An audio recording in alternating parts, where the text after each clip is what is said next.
coveted their jobs, resented their influence, and thought them a little too big for their britches, a fault for which it seems to me either nature or our tailors are to blame, Hay once quipped.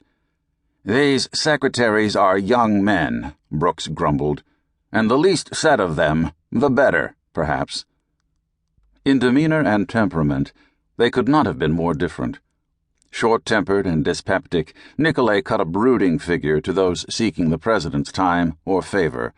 William Stoddard, an assistant secretary under their supervision, later remarked that Nicolay was decidedly German in his manner of telling men what he thought of them.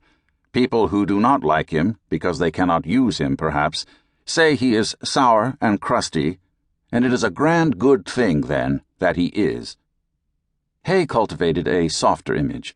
He was, in the words of his contemporaries, a comely young man with peach-blossom face, very witty, boyish in his manner, yet deep enough, bubbling over with some brilliant speech.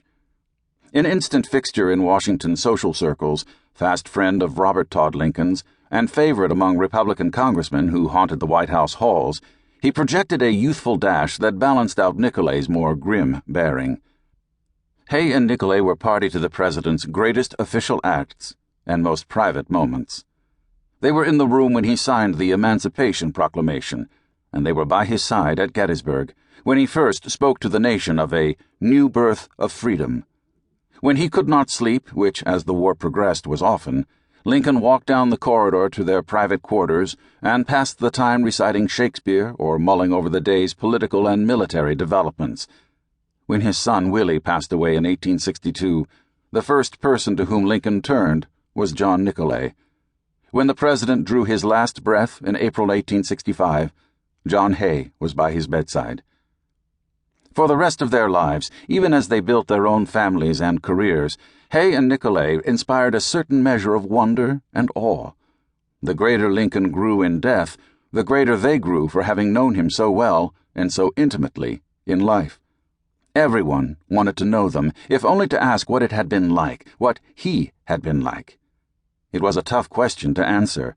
Abraham Lincoln worked hard at being inscrutable. The tones, the gestures, the kindling eye, and the mirth-provoking look defy the reporter's skill, wrote Brooks. William Herndon, Lincoln's law partner, could fairly claim to have known him as well as any man during the Springfield days. But to Herndon, the future president was the most shut-mouthed man who ever lived. He always told only enough of his plans and purpose to induce the belief that he had communicated all, observed another friend. Yet he reserved enough to have communicated nothing. Even Lincoln acknowledged as much. I am rather inclined to silence, he admitted, and whether that be wise or not, it is at least more unusual nowadays to find a man who can hold his tongue than to find one who cannot. If anyone knew the inner mind of the president, it was the two secretaries. Witty and prolific letter-writers, observant and incisive diarists, Hay and Nicolay left a remarkable record of Lincoln's evolution as chief executive. By their later account, they came from Illinois to Washington with him and remained at his side and in his service, separately or together, until the day of his death.